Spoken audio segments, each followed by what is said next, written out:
বন্ধুগণ নমস্কার। প্রথমে আপনাদের অনুরোধ করব আপনারা আমার চ্যানেলটি সাবস্ক্রাইব করবেন। ইন্দোনেশিয়ার জাকার্তাতে একটা ভয়ানক বন্যা হয়েছে।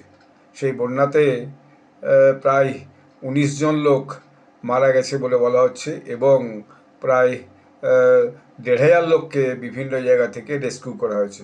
তার বিভিন্ন ফটো এবং ভিডিও এসেছে বিভিন্ন নিউজ চ্যানেলে। আমি একটা নিউজ চ্যানেল পড়ছিলাম, সেখানে দেখছিলাম যে ভয়ানক বন্যাতে সেখানে প্রচুর ক্ষয়ক্ষতি হয়েছে এবং দেখা যাচ্ছে যে রেস্কিউ অফিসিয়ালসরা বৃহস্পতিবার পর্যন্ত বহু মানুষকে উদ্ধার করেছে এবং বলছে এখনও পর্যন্ত ডজনের উপর প্রায় মিসিং হয়ে আছে।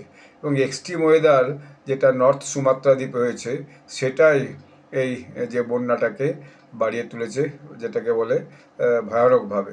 এর বাইরে বিভিন্ন জায়গায় ল্যান্ডস্লাইড হয়েছে।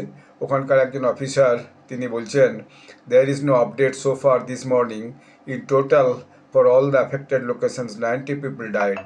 প্রায় ১৯ জন মারা গেছে, বাদবাকি আর অন্যান্য আর কোনো আপডেট এখনও পর্যন্ত আসেনি। তবে ২৪ জন লোক অ্যাবসলিউটলি মিসিং আছে ৬টা জায়গা থেকে, এইটা রিপোর্ট হয়েছে। এবং যে সমস্ত রাস্তাঘাট ছিল সেই সমস্ত রাস্তাঘাট ভীষণভাবে জলে ডুবে গেছে। টেলিকমিউনিকেশন সার্ভিস বিপর্যস্ত হয়েছে, ইলেকট্রিসিটি সার্ভিস বিপর্যস্ত হয়েছে।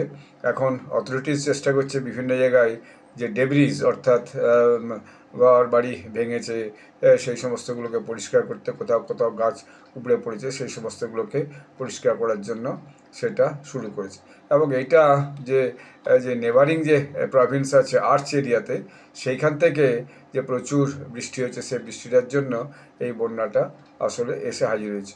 এখন এই যে ভয়ানক বন্যা, এই বন্যার পরে জাকার্তাতে একটা মানে বিশেষ সতর্কতা অবলম্বন করতে সবাইকে বলা হয়েছে যে আগামী দিনে সবাইকে খুব সতর্ক থাকতে হবে। এবং এর থেকে যেটা হবে সেটা হচ্ছে যে ল্যান্ডস্লাইড হবে, ফ্লাশ ফ্লাড হবে, ওয়াটারবোর্ন ডিজিজ হবে। অতএব এই যে ক্লাইমেট চেঞ্জের জন্য যে ইম্প্যাক্টটা হচ্ছে সেই ইম্প্যাক্টের জন্য সবাইকে সরকারের পক্ষ থেকে সতর্ক করা হয়েছে। এবং এই যে হেভি রেন, এই হেভি রেনের জন্যই এরকম একটা পরিস্থিতি জাকার্তাতে শুরু হয়েছে। কারণ ইন্দোনেশিয়াতে এটা একটা ভয়ানক প্রাকৃতিক বিপর্যয় হিসাবে দেখা দিয়েছে। সরকার ভীষণভাবে তৎপরে আছে। সমস্ত যে মানুষ যারা ঘরবন্দি হয়ে গেছে তাদেরকে উদ্ধার করে উঁচু জায়গায় নিয়ে আসা হচ্ছে, তারও ছবি বেরিয়ে এসেছে।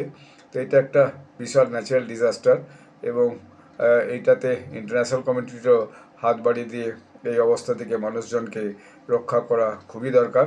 এবং আগামী দিনে যাতে ইন্দোনেশিয়ায় এই ফ্লাড পরিস্থিতি থেকে সামাল দিতে পারে সেটা সবারই সতর্ক হচ্ছে। ইন্দোনেশিয়া সরকার খুবই সতর্কতার সঙ্গে বিষয়গুলো হ্যান্ডেল করার চেষ্টা করছে, খবরে সেই রকমই প্রকাশ হয়েছে। ধন্যবাদ।